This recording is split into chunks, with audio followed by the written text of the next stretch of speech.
Baik, Assalamualaikum warahmatullahi wabarakatuh. Perkenalkan, nama saya Cecep Supriyadi, SPD, saya guru SD Negeri Kalisa 03. Saya adalah CGP Angkatan 11, Kabupaten Cilacap, kelas 172B. Aksi nyata 1.4 budaya positif. Di sini saya akan sedikit memberikan aksi nyata, penerapan aksi nyata budaya positif di SD Negeri Kalisa 10. Semoga nanti bisa bermanfaat buat teman-teman calon guru penggerak yang sedang melaksanakan tugas sebagai calon guru penggerak. Selanjutnya adalah perkenalan dari channel. Ini adalah channel YouTube saya, yaitu YouTube Cecep Supriyadi. Jangan lupa teman-teman subscribe my channel dan komen bila ada kekurangan, biar nanti Anda bisa mengikuti update terbaru tentang seputar tugas-tugas calon guru penggerak, agar nantinya bisa bermanfaat buat teman-teman yang sedang mencari referensi tugas untuk dibuat calon guru penggerak. Sebelum mengenalkan diri tentang aksi nyata 1.4, saya perkenalkan dulu, ini calon fasilitator hebat kami, Bapak Haris Purnawan SPD TMEG, yaitu seorang fasilitator yang berasal dari Pati. Kemudian perkenalkan juga Ibu Ismaini Puput Ambarwati SPD SD. Beliau adalah pengajar praktek kami, di mana dia yang mendampingi kami dalam sesi pendampingan individu dan juga pada saat penerapan di Lokakarya. Kemudian ada saya sendiri, yaitu Yadi SPD, calon guru penggerak Angkatan 11 Kabupaten Cilacap. Demikianlah, beliau adalah orang-orang hebat yang sudah mendampingi kami di sesi calon guru penggerak. Baik, sebelum melanjutkan di aksi nyata, ini adalah rancangan tindakan untuk aksi nyata. Murid tidak suka peraturan karena selama ini jika melakukan peraturan maka akan mendapatkan hukuman dan cenderung akan mempermalukan dirinya sendiri. Nah, ini biasanya hal-hal yang sering terjadi di sekolah kita, di mana anak ini cenderung dengan hukuman. Karena hukuman ini adalah sifatnya seperti membuat efek jera atau trauma terhadap anak. Yang berikutnya adalah tujuan aksi nyata. Ini adalah tujuan yang akan kita refleksikan, yaitu yang pertama menciptakan murid yang merdeka, disiplin diri yang kuat. Kemudian yang kedua, dapat menumbuhkan budaya positif di sekolah dengan meyakini nilai-nilai atau kebajikan universal. Jadi bisa menciptakan untuk semuanya. Yang selanjutnya adalah tolak ukur. Di sini terbentuknya keyakinan kelas melalui kegiatan kesepakatan kelas yang dilakukan di kelas bersama siswa. Nah, ini kita membuat atau membentuk suatu keyakinan kelas bersama siswa untuk nantinya bisa kita sepakati. Kemudian selanjutnya lagi, nantinya siswa menerapkan dan menjalankan keyakinan kelas yang telah dibuat bersama-sama. Nah, ini kesepakatan yang harus kita jalankan dan dibuat bersama-sama dengan siswa untuk bisa dilaksanakan bersama. Terus yang selanjutnya ini lini masa tindakan langkah-langkah yang dilakukan.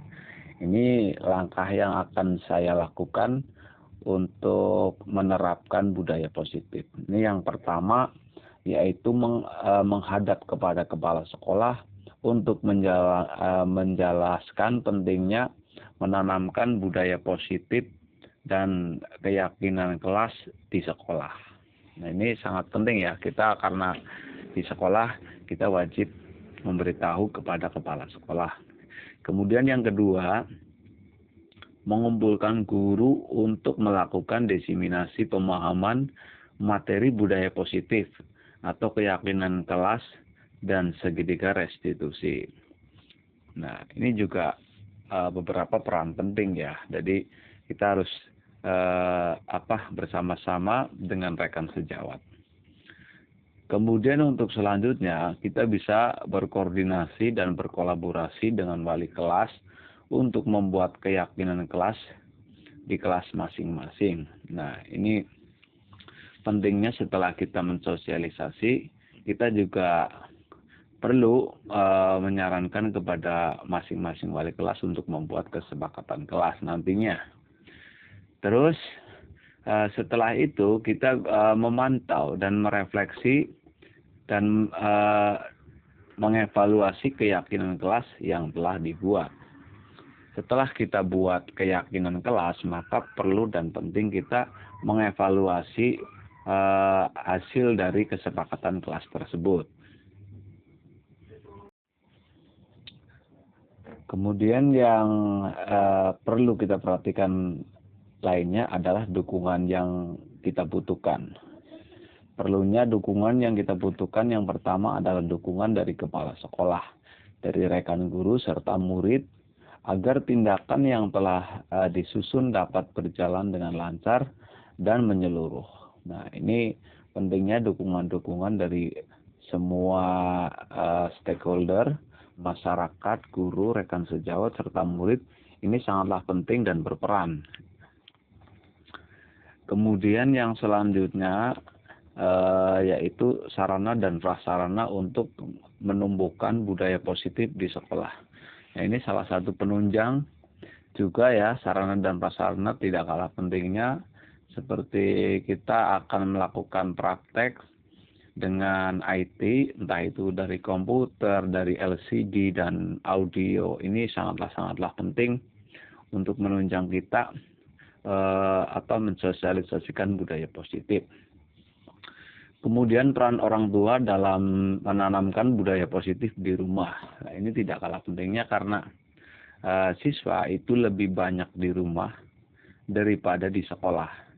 Jadi peran yang sangat penting bagi orang tua untuk memberikan literasi atau budaya positif kepada anak, agar nantinya anak bukan hanya di sekolah tapi juga menerapkan di rumah. Kemudian ini berikut merupakan kegiatan diseminasi di sekolah mengenai pemahaman dan pengalaman budaya positif. Nah, ini adalah praktek aksi nyata yang sudah saya lakukan bersama teman rekan sejawat, warga sekitar dan juga kepala sekolah, di mana perlu dan penting kita mensosialisasikan kepada teman dan rekan sejawat untuk bisa diaplikasikan di kelas masing-masing, supaya nantinya semua kalangan stakeholder mulai dari masyarakat, guru, teman, dan rekan sejawat bisa mengawasi murid-murid kita untuk menerapkan budaya positif, baik itu di lingkungan sekolah maupun di rumah terutama. Karena ketika kita semua mengawasi, maka akan sangat besar kemungkinan anak tersebut melaksanakan budaya positif dengan sangat baik. Kemudian ini berikut merupakan kegiatan diseminasi di sekolah mengenai pemahaman dan pengalaman budaya positif. Nah, ini adalah praktek aksi nyata yang sudah saya lakukan bersama teman rekan sejawat, warga sekitar dan juga kepala sekolah, di mana perlu dan penting kita mensosialisasikan kepada teman dan rekan sejawat untuk bisa diaplikasikan di kelas masing-masing, supaya nantinya semua kalangan stakeholder mulai dari masyarakat, guru, teman, dan rekan sejawat bisa mengawasi murid-murid kita untuk menerapkan budaya positif, baik itu di lingkungan sekolah maupun di rumah terutama. Karena ketika kita semua mengawasi, maka akan sangat besar kemungkinan anak tersebut melaksanakan budaya positif dengan sangat baik. Berikut ini adalah tindakan aksi nyatanya yang dapat saya sampaikan melalui video. Sebelumnya mohon izin waktunya buat teman-teman Bapak Ibu guru yang ada di SD Negeri Kalisabung 3. Mohon perkenalkan, nama saya Catat Supriyadi, saya angkatan 11 kelas 172B Kabupaten Cilacap. Dalam hal ini saya akan mempraktekkan aksi nyata modul 1.4 budaya positif, diseminasi pemahaman dan pengalaman penerapan budaya positif. Sebelumnya mari kita buka dulu acara siang hari ini dengan bacaan basmalah bersama-sama. Bismillahirrahmanirrahim. Oke, terima kasih. Sebelum menginjak acara selanjutnya, saya mohon untuk Ibu Kepala Sekolah selaku pimpinan di SD Negeri Kalisabung 3 untuk sedikit memberikan sambutan terkait aksi nyata yang akan saya laksanakan, yaitu diseminasi pemahaman dan pengalaman penerapan budaya positif. Kepada Ibu Kepala Sekolah diperkenankan monggo untuk memberikan sedikit sambutan. Untuk waktunya kami persilakan.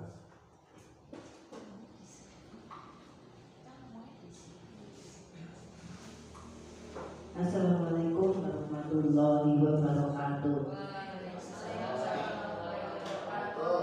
Yang saya hormati Bapak Ibu guru SD Negeri Kalisabung 3. Yang pertama, marilah kita panjatkan rasa syukur kita yang pada hari ini masih diberi kenikmatan yang luar biasa, yaitu kenikmatan sehat, kenikmatan sudah kenyang ya, tadi ya sudah makan. Alhamdulillah. Yang selanjutnya langsung saja, yang pada hari ini ada suatu kegiatan yang merupakan kegiatan yang luar biasa. Yang kegiatan ini merupakan kegiatan dari guru penggerak angkatan ke-11.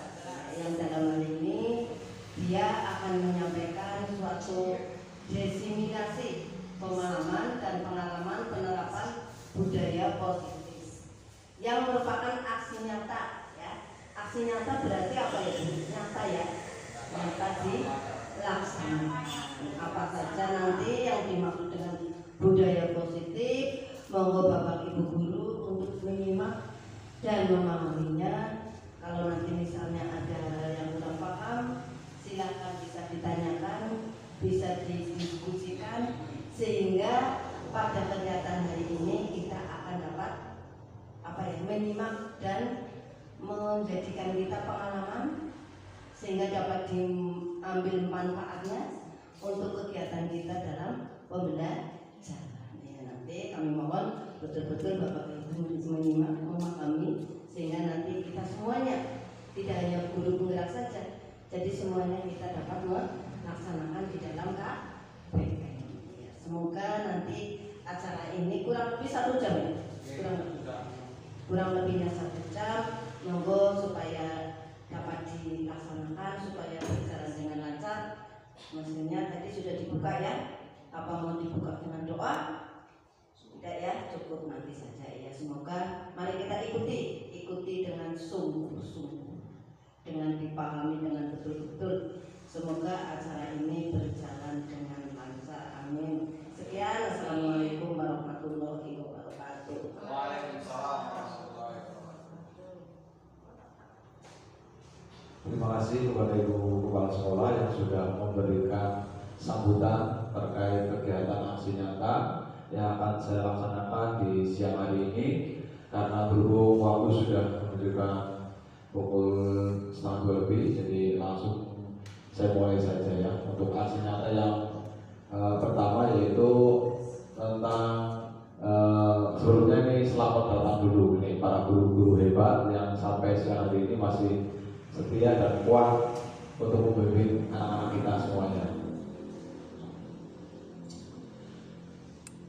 Kemudian mulai dari yang pertama yaitu kita memantik pertanyaan setuju atau tidak setuju. Ini terkait kegiatan yang ada di sekolah kita ini, hukuman dapat mendisiplinkan anak. Ini setuju atau tidak? Pilih-pilih ya Bapak Ibu.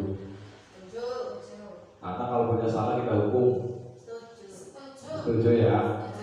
Setuju. Kemudian yang kedua, memberikan hukuman dengan hal positif seperti membaca atau membersihkan halaman sekolah dapat meningkatkan disiplin anak. Setuju ya?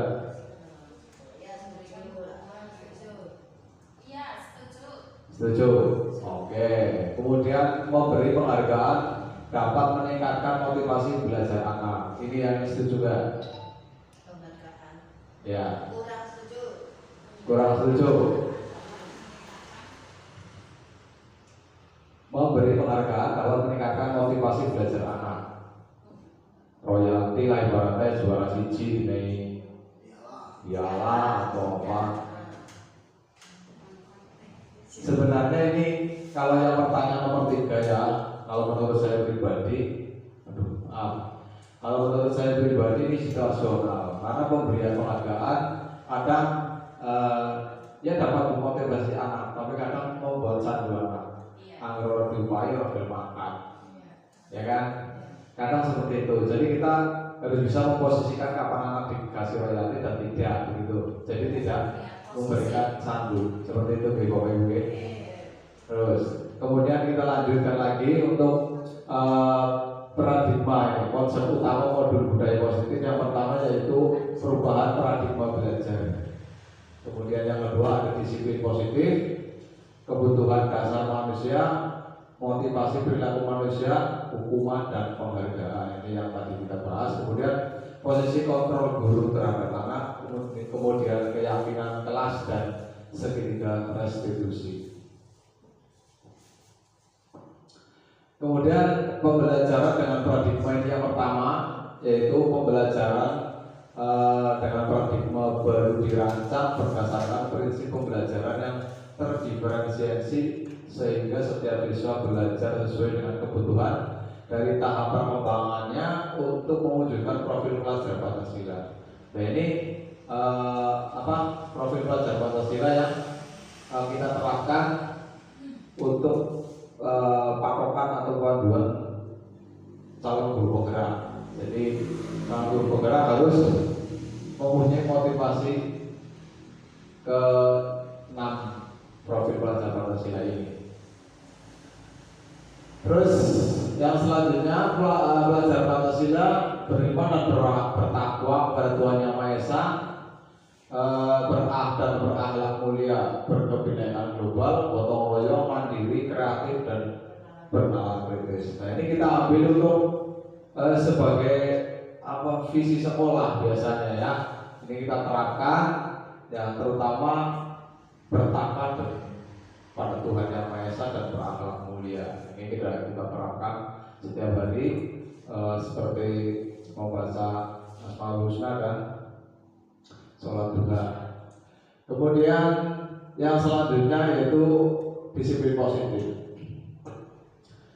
Teori kontrol atau teori pilihan menurut Dr. William Glasser ini ada yang pertama itu Anda tidak bisa mengontrol orang lain, hanya Anda yang bisa mengontrol diri Anda sendiri. Jadi kita nggak bisa mengontrol orang, jadi diri kita sendiri yang kita kendalikan. Kemudian yang ke bawah itu makna dari disiplin. Belajar kontrol diri dengan menggali potensi kita agar tercapai tujuan mulia, yaitu sesuai menjadi seorang yang kita inginkan berdasarkan nilai-nilai kita yang kita hargai. Ya, kemudian yang kedua, di sana ada semua perilaku yang memiliki tujuan. Ada banyak itu ya. Kemudian teori motivasi, kemudian untuk menghindari hukuman, untuk mendapatkan imbalan. Ini terkait kedisiplinan positif yang tadi kita bahas ya. Terus ini model berpikir menang memang kolaborasi dan konsensus menciptakan pilihan-pilihan yang baru seperti 5 posisi kontrol. Yang pertama menghukum, membuat anak menjadi merasa bersalah, kemudian teman sebagai pemantau dan sebagai manajer. Nah, ini kita terapkan pada diri kita sendiri sebagai seorang guru yang harus punya 5 posisi kontrol. Kemudian yang selanjutnya yaitu realitas atau kebutuhan. Masing-masing kebutuhan kita berbeda untuk bisa berusaha memahami pandangan orang lain tentang dunia. Setiap orang memiliki gambaran yang berbeda. Ini ada 5 kebutuhan dasar manusia ya. Yang pertama, kita harus bisa bertahan hidup, kemudian penguasaan terhadap lingkungan, kemudian kasih sayang dan rasa diterima, kemudian ada kesenangan dan kebebasan. Nah, itu 5 posisi kontrol dan 5 kebutuhan dasar manusia yang harus kita punya. Kemudian disiplin positif. Yang pertama, dalam budaya kita makna kata disiplin memaknai sebagai sesuatu yang dilakukan seseorang kepada orang lain untuk mendapatkan kepatuhan kita. Ini cenderung menghubungkan disiplin dengan ketidaknyamanan. Terkadang anak kalau diberikan kedisiplinan, contoh untuk baris ini kadang kurang tidak mematuhi, masih belum ogah-ogahan ya. Kemudian sebagai seorang pendidik, tugas kita adalah menciptakan anak-anak yang memiliki disiplin diri sehingga mereka bisa berperilaku dengan mengacu pada nilai-nilai kebijakan universal, memiliki motivasi intrinsik bukan ekstrinsik.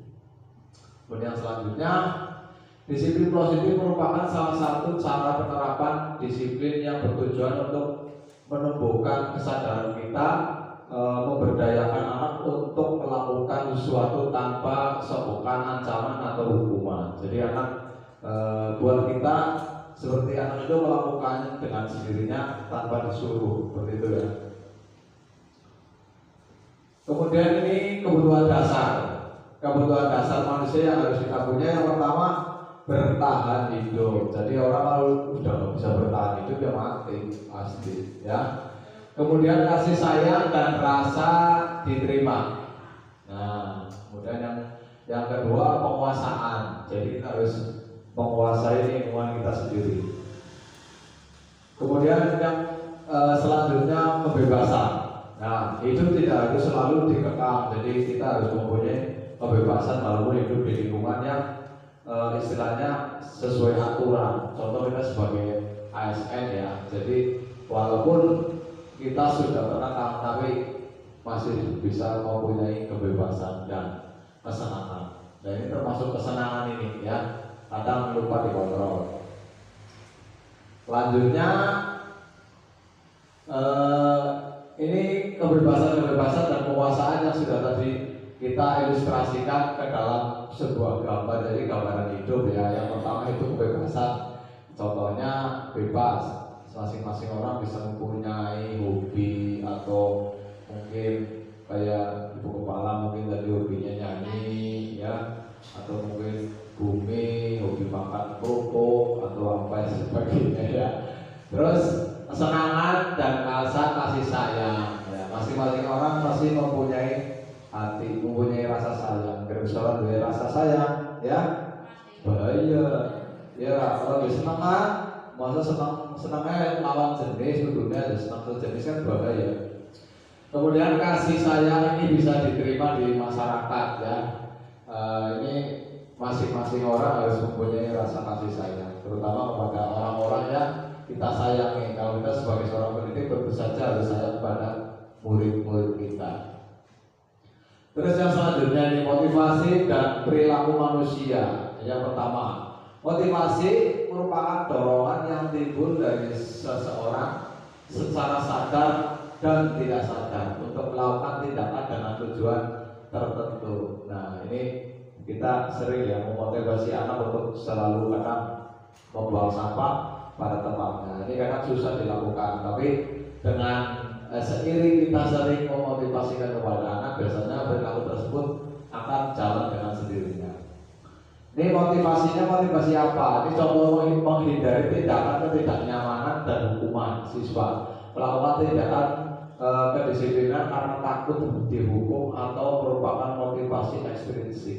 Contoh anak datang telat, nah ini dihukum, kadang suruh push up dulu atau suruh keliling lapangan. Nah, sebelum itu kita berikan keringan dulu 1 kali 2 kali. Nanti yang ketiga baru kita ambil tindakan, kan seperti itu. Kemudian yang kedua, mendapatkan imbalan atau penghargaan dari orang lain. Siswa melakukan disiplin karena ingin mendapatkan imbalan. Ini merupakan motivasi ekstrinsik yang sudah tadi kita bahas. Jadi kalau anak kadang diberi imbalan ini ya seperti itu. Kadang anak tersebut sebentar-sebentar kalau ada kegiatan minta imbalan, minta sawo atau minta uang jajan. Nah, ini biasanya yang harus kita rem ya, agar tidak selalu mempunyai pikiran seperti itu. Kemudian yang ketiga, menghargai nilai-nilai kebajikan diri sendiri. Contohnya ini siswa melakukan disiplin karena sadar akan ini kebajikan dari dirinya. Ini merupakan motivasi intrinsik karena dia sadar kalau membuang sampah itu kotor, tidak enak dipandang. Contohnya seperti itu. Jadi dia sadar akan dirinya sendiri, tidak harus karena suatu imbalan. Nah, itu sedikit motivasinya. Kemudian selanjutnya yaitu konsep disiplin karena identitas gagal. Nah, ini biasanya kita dengan hukuman.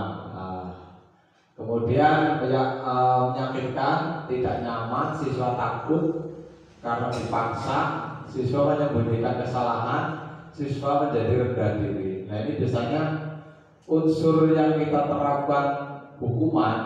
Nah, ini faktor-faktor yang akan terjadi pada anak.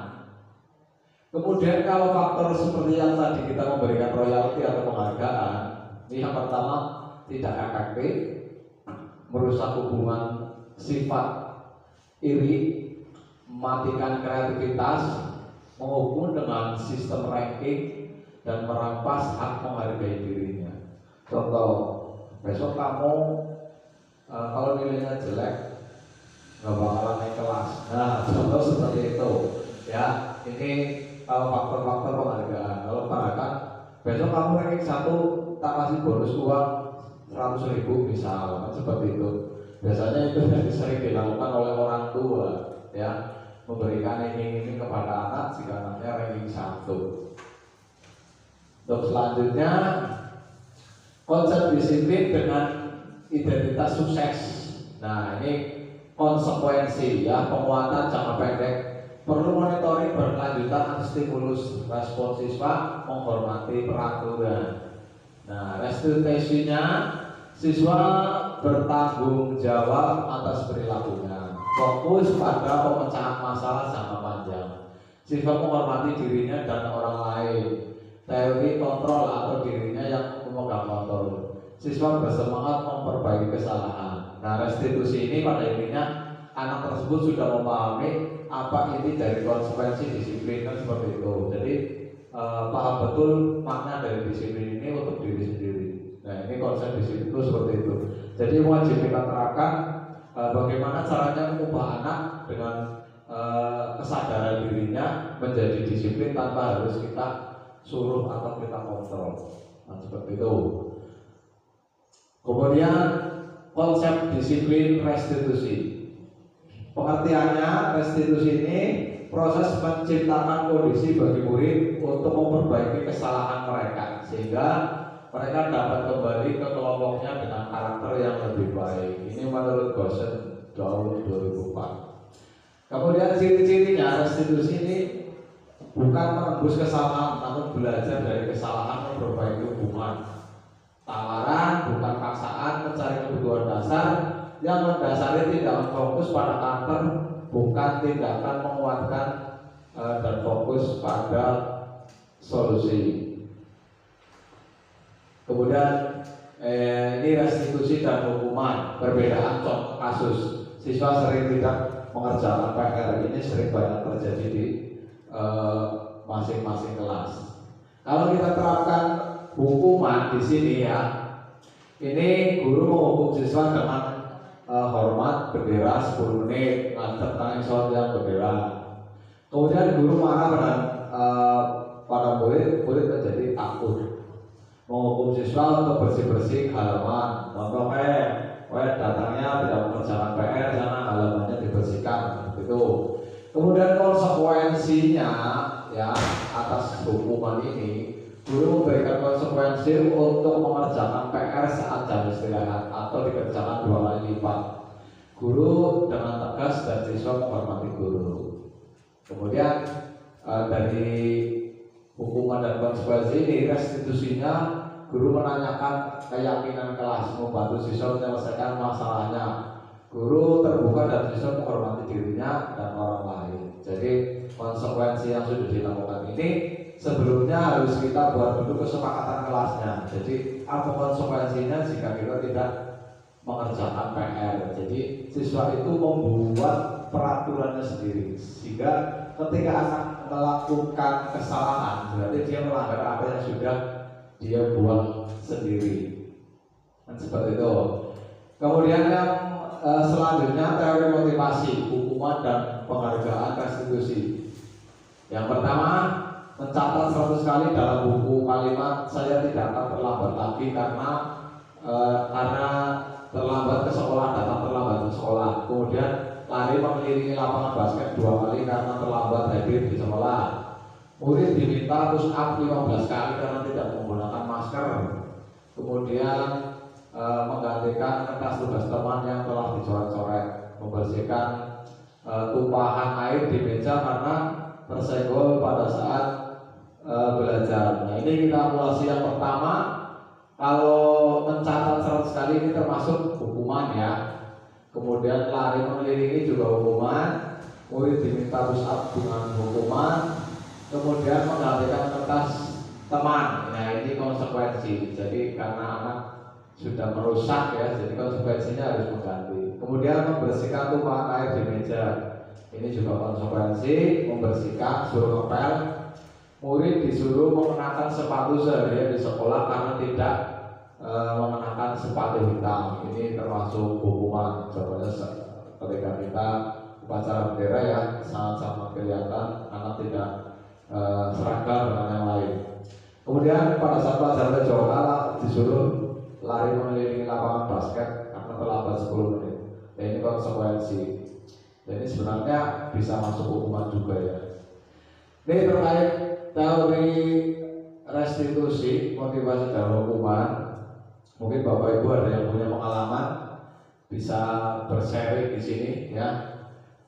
Kalau ada yang punya pengalaman atau yang ditanyakan terkait kedisiplinan dan hukuman, Bapak Ibu monggo, silakan ditanyakan ya.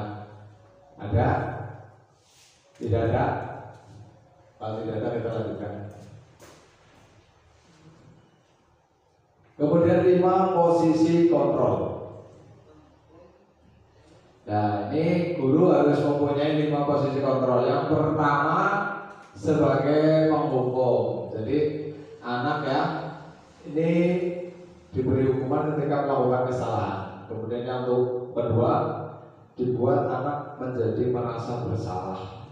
Yang ketiga, yaitu guru bisa menjadi teman. Yang keempat, guru sebagai pemantau, dan yang kelima, guru sebagai manajer. Nah, ini motivasinya ya banyak sekali Bapak Ibu. Ini nanti bisa kita pelajari karena tulisannya kecil sekali, saya juga susah ini melihatnya, mungkin sudah agak umbi apa gimana. Sudah segini udah mulai kelihatan ya. Ya intinya ini adalah tabel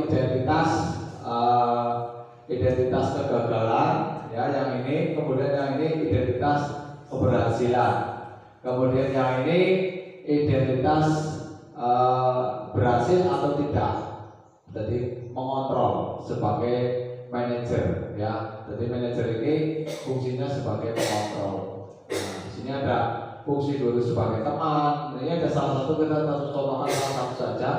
Contohnya kalau sebagai teman nih, ayolah lakukan demi ibu. Nah, masa kamu tidak mau? Ingat ya, ingat tidak ibu pernah bantu. Nah ini kata-kata memohon kan, ini seakan-akan kita kayak teman kepada anak sendiri. Nah ini contohnya ya. Kemudian yang selanjutnya kita contohkan satu lagi sebagai penghubung. Nah ini contohnya, murid melakukan guru di luar dunia berkualitas. Nah murid berkata, biarkan saja, nanti juga marah-marah lagi. Nah ini seperti acuh tak acuh ya. Nah ini contoh dari segitiga restitusinya, ini identitas gagal.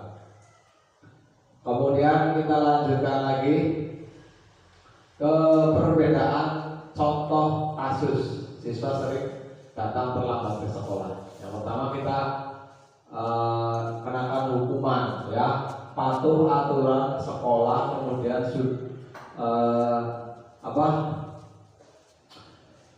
suruh membersihkan sampah. Kemudian yang kedua, membuat merasa bersalah. Ini contoh kasusnya, beberapa kali ibu mengingatkanmu ya, bu guru kecewa sama kamu karena kamu tidak pernah mendengarkan apa perkataan ibu. Nah ini ketika anak membuang sampah, jadi diberikan sindiran ya, sindiran agar anak merasa bersalah. Kemudian yang sebagai teman, ini kita seperti ayo yang seperti buat guru bangga, kali ini tidak apa-apa kamu salah. Nah, ini kan kayak ibaratnya ngalem ya. Kita lanjutkan lagi. Contoh perbedaan kasus siswa yang datang terlambat ke sekolah. Ini sebagai guru, sebagai pemantau, kamu sudah melanggar keyakinan kelas kita. Apa peraturan dan konsekuensinya? Nah ini anak suruh mengingat kembali apa yang sudah disepakati. Kemudian jika kita sebagai manajer, apa yang kamu tahu kesalahan, apakah kamu tahu kesalahanmu? Kira-kira apa yang akan kamu lakukan untuk memperbaiki kesalahan tersebut? Jadi anak dibikin merasa bersalah. Nah ini keyakinan kelasnya. Jadi kita membuat keyakinan kelas untuk disepakati semua. Keyakinan kelas bersifat lebih abstrak daripada peraturan yang lebih rinci dan konkret. Keyakinan kelas berupa pernyataan-pernyataan universal. Pernyataan keyakinan kelas senantiasa dibuat dalam bentuk positif. Keyakinan kelas sebenarnya tidak terlalu banyak sehingga mudah diingat dan dipahami oleh semua warga kelas atau siswa. Keyakinan kelas sebaiknya suatu yang dapat diterapkan di lingkungan tersebut. Semua warga kelas hendaknya ikut berkontribusi dalam pembuatan keyakinan kelas.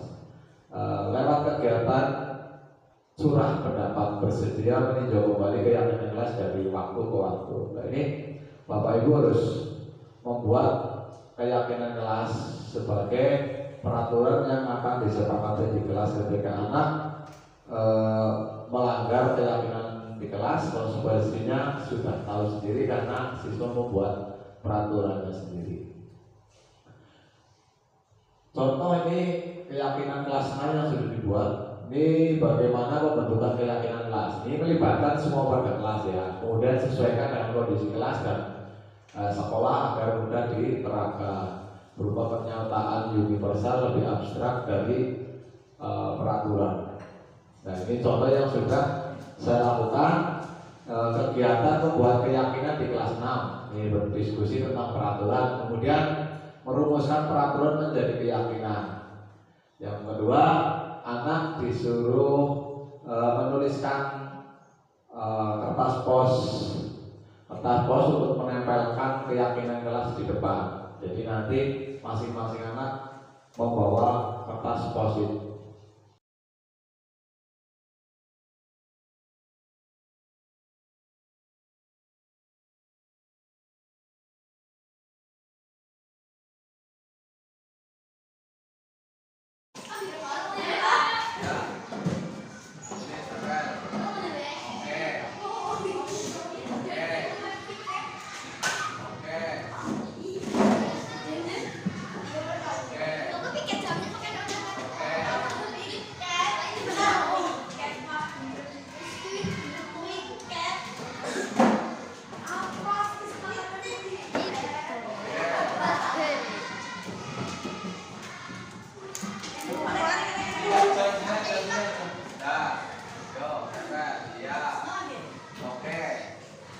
Sudah semua? Sudah semua? Ayo.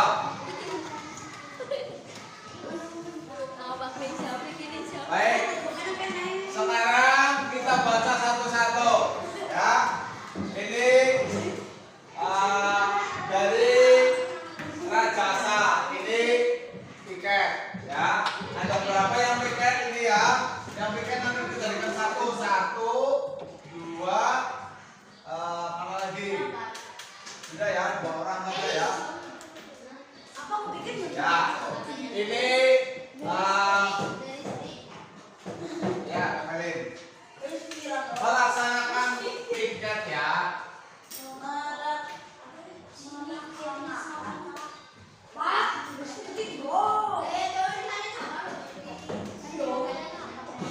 Ya, kita jadikan satu piket satu. Kemudian yang kedua, berpakaian rapi, ini dari Nizam. Ada lagi ini rapi Nizam.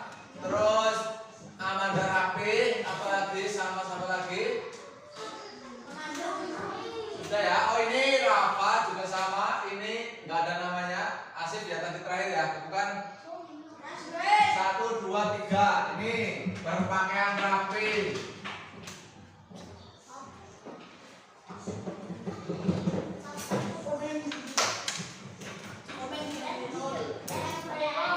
Terus lagi ini sekolah yang disiplin ini ya, disiplin. Mana lagi? Disiplin. Mana lagi? Udah ya, disiplin. Nah, kemudian ini lagi berpakaian rapi. Mana lagi? Ini ada lagi.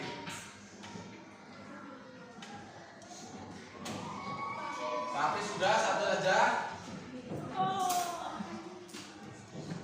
Ya, berpakaian rapi. Pak, kan dulu kita harus berpakaian rapi kok, Pak. Mana? Kan Ya. Pak, kamu harus berpakaian rapi kok, Pak. Mana ini? Gue kan, Pak. Oh, ini 2 ya. Oh, yang ini nggak apa-apa. Terus yang terakhir ini berpakaian olahraga jika olahraga ya.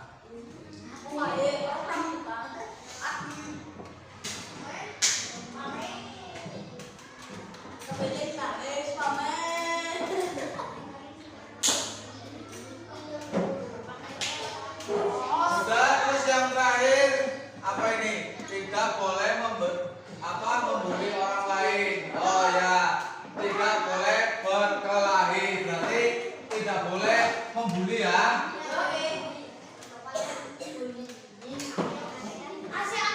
Tidak boleh bullying.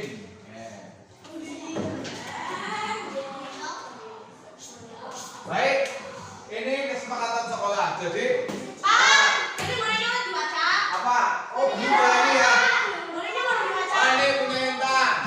Saya menginginkan sekolah yang bersih dan aman. Bersih ya, bersih yang aman. Kemudian saya juga menginginkan kantin dan lapangan voli. Ya, mudah-mudahan besok ini kita membuat lapangan voli yang bagus. Wah, mantap. Ya, kemudian ini dari punya Umi kantin,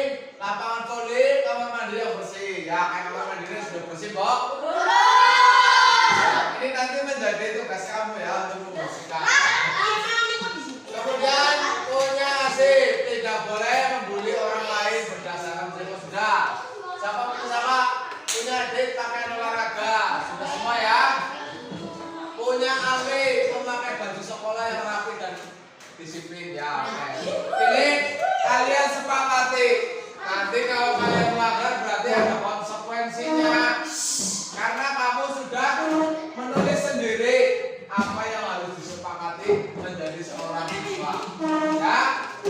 Berarti pakaiannya kudu rapi. Lanjut ya. Nah, sekarang kalau ini sudah selesai, sekarang kita ganti menjadi kesepakatan kelas. Oke, itu tadi sedikit ilustrasi atau gambaran video yang sudah saya buat. Dan itu membuat keyakinan kelas atau keyakinan sekolah. Jadi hal tersebut dibuat agar anak itu memahami dengan sendirinya apa itu peraturan keyakinan kelas yang sudah diberi. Ini yang pertama, keyakinan kelas 6 yang sudah kita buat, yaitu kami sudah kelas 6 tertib dan disiplin, kemudian jujur dan bertanggung jawab, belajar dengan sungguh-sungguh, hormat dan patuh kepada guru. Kemudian siswa kelas 6 saling rukun dengan teman. Nah, ini kesepakatan kelas yang sudah kemarin saya aplikasikan di kelas 6.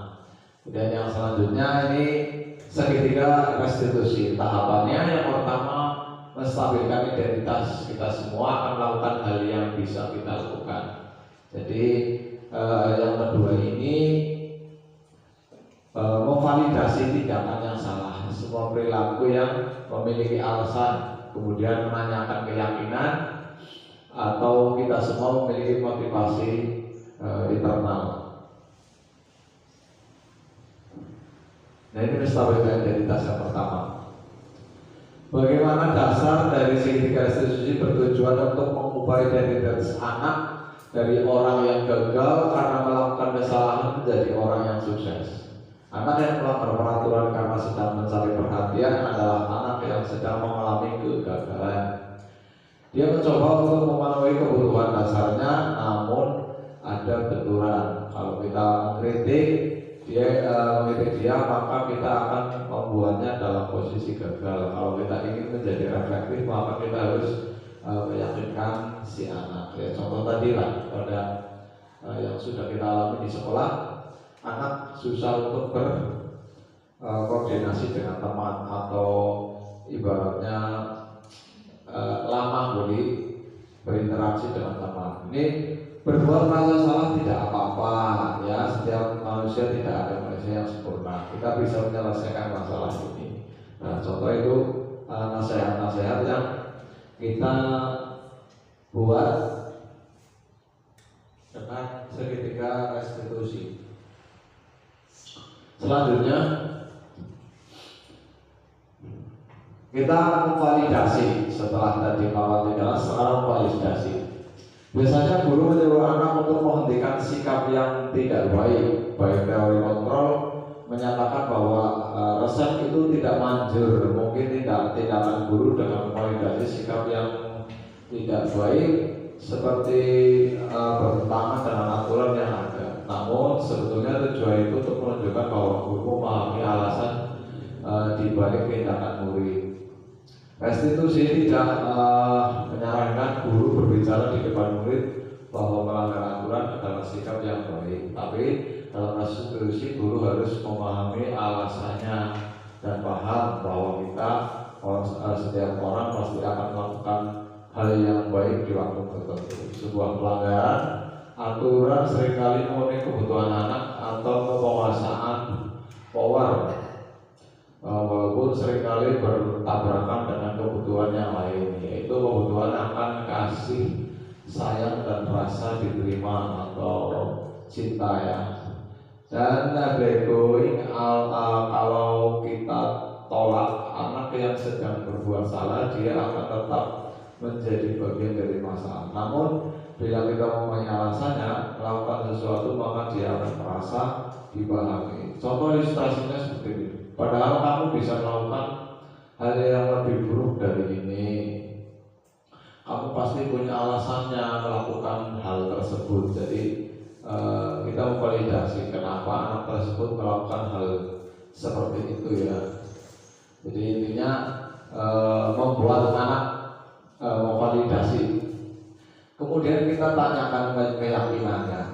Teori kontrolnya menanyakan bahwa kita pada dasarnya termotivasi secara internal ketika identitas sukses telah tercapai dari langkah yang pertama tadi dan tindakan yang kita lakukan memvalidasi di langkah kedua, maka anak akan siap dihubungkan dengan nilai-nilai yang dipercaya dan berbeda menjadi orang yang diinginkan. Pernyataan-pernyataan di bawah ini menghubungkan keyakinan anak dengan keyakinan kelas atau keluarga. Ini penting ya, untuk keyakinan ke anak kehidupan seperti apa nantinya yang mereka inginkan. Apa yang ingin menjadi orang yang, apakah kamu ingin menjadi orang yang sukses, bertanggung jawab atau dapat dipercaya. Ini kebanyakan anak akan mengatakan iya, tapi mereka tidak tahu bagaimana cara melakukan hal tersebut. Ya, guru dapat membantu anak bertanya seperti apa jika mereka menjadi orang seperti itu. Ketika anak sudah mendapatkan gambaran yang jelas tentang orang seperti apa yang mereka inginkan, guru dapat membantu anak-anak tersebut untuk fokus pada gambaran tersebut. Pada intinya anak suruh berangan-angan menjadi orang yang sukses itu seperti apa.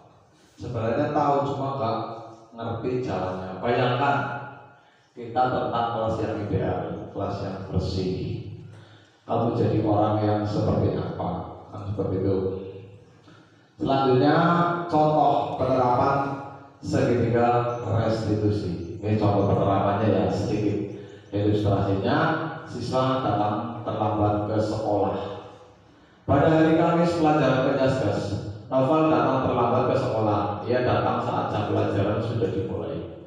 Novel datang terlambat dikarenakan menonton televisi sampai larut malam dan bangunnya kesiangan.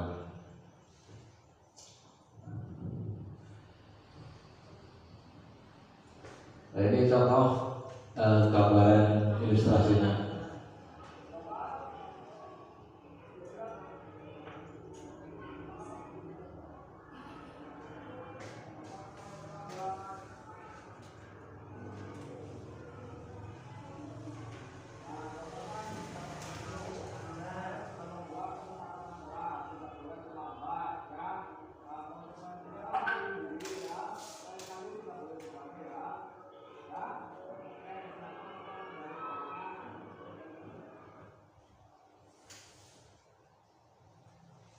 Ya, itu sedikit. Jadi kita ingatkan kembali ketika anak melakukan kesalahan, ya, apa konsekuensinya dari tindakan tersebut. Karena kemarin kita sudah membuat kesepakatan kelas, jika terlambat ada konsekuensinya, kan seperti itu. Ini contoh kita mau validasinya ya. Jadi kesalahannya apa, sendiri dia harus melakukan apa ketika melanggar. Kemudian pembelajaran dengan penerapan budaya positif, yaitu keyakinan kelas yang dilakukan, saya belajar bahwa siswa bertanggung jawab dalam menciptakan keharmonisan. Keteraturan sebagai upaya menciptakan suasana pembelajaran dan suasana kelas yang mereka inginkan, dan dengan penerapan restitusi anak, paham akan kesalahannya dan lebih bertanggung jawab dalam menyelesaikan masalah. Kemudian selanjutnya contoh perilaku tertib dan disiplin. Nah, ini contoh ilustrasi gambar ketika anak mau masuk ke kelas, kita suruh baris dulu, masuk satu-satu dan bersalaman tangan dengan Bapak Ibu guru semuanya. Ya. Kemudian jujur dan bertanggung jawab. Nah, ini ilustrasi gambaran anak sedang buang sampah, membersihkan sampah, gotong royong membersihkan halaman bersama-sama dengan teman Bapak Ibu guru ya. Dari selanjutnya ini belajar dengan sungguh-sungguh. Jadi ini ilustrasi anak sedang belajar kelompok. Nah, ya, belajar kelompok bersama-sama dengan tekun dan bersungguh-sungguh. Kemudian selanjutnya hormat dan patuh terhadap guru. Nah, ini yang sudah lama dan sering bilang biasanya ini sopan santun. Karena susah sekali diterapkan kepada anak karena ini berkaitan dengan nilai-nilai kesopanan. Ya, kalau kita tidak benar-benar istilahnya pelan-pelan melatih anak untuk bersikap sopan, ini susah sekali karena sekarang pun untuk bahasa itu sudah sangat kurang, terutama bahasa Jawa halus ya. Anak sekarang susah ya untuk bisa belajar bahasa Jawa halus. Kemudian rukun dengan teman. Nah, ini contoh penerapan lagi ya. Dia rukun belajar bareng dengan teman-temannya. Kemudian yang selanjutnya dalam penerapan program budaya positif adalah guru memiliki kompetensi kepribadian profesional dan sosial yang baik, di mana guru mampu berefleksi pada posisi kontrolnya saat ini. Ya, bagaimana perjalanan dirinya sebagai seorang among? Ya, tahu ya, Bu Guru, Pak Guru ya, among. Nggak tahu nanti tanya Pak Yai, among. Posisi manajer, ya, among itu posisi manajer yang menuntut murid-murid menjadi insan yang mandiri, merdeka dan bertanggung jawab. Ini sebagai standar pendidikan nasional. Kemudian selanjutnya, ini semoga sesi belajar kita hari ini membawa manfaat dan mewujudkan profil belajar Pancasila. Salam sehat dan bahagia. Salam guru penggerak, bergerak dan menggerakkan. Semoga sesi kali ini bisa bermanfaat buat Bapak Ibu guru semuanya. Mungkin itu sedikit presentasi kali ini terkait modul 1.4 tentang budaya positif.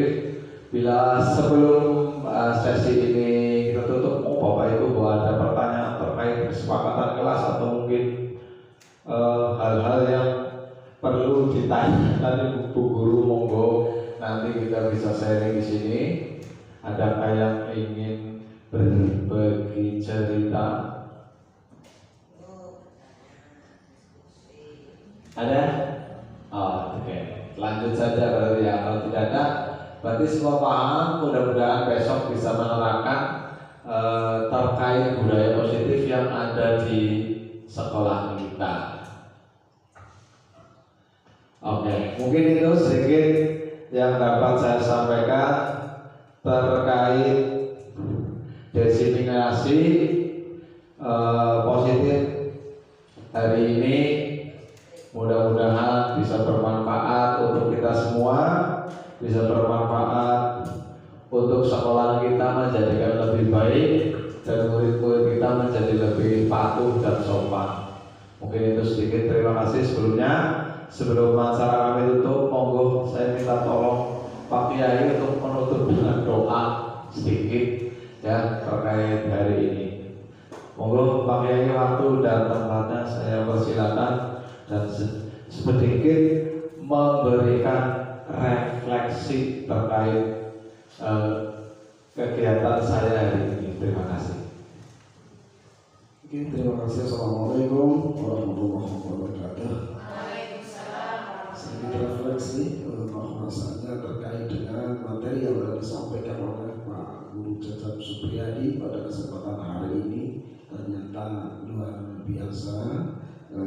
Bisa kita pahami bersama-sama cara penyampaiannya lugas, tegas, sehingga insya Allah akan bisa kita implementasikan pada pembelajaran kita di kelas masing-masing.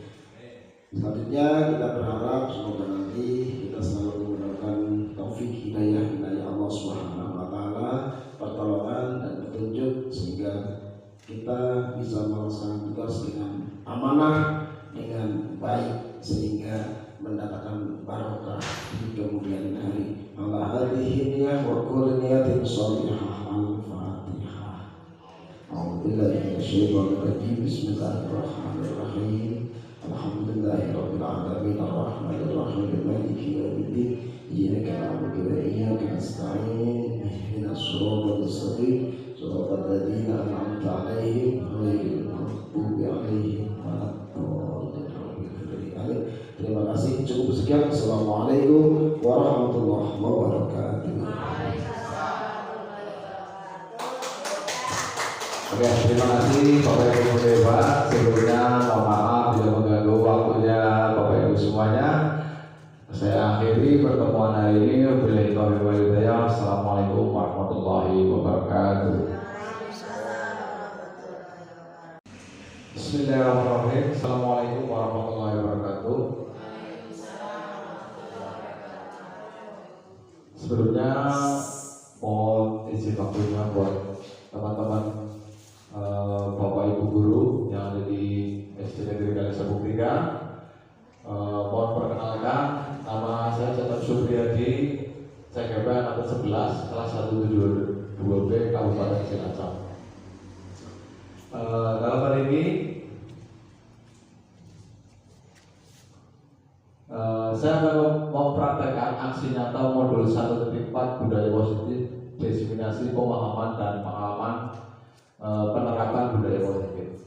Sebelumnya mari kita buka dulu acara siang hari ini dengan bacaan basmalah bersama-sama. Bismillahirrahmanirrahim.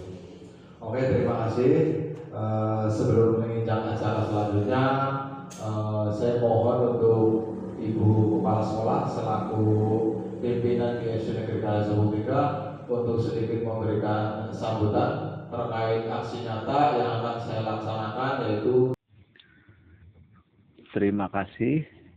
Semoga sesi pertemuan kali ini di aksi nyata 1.4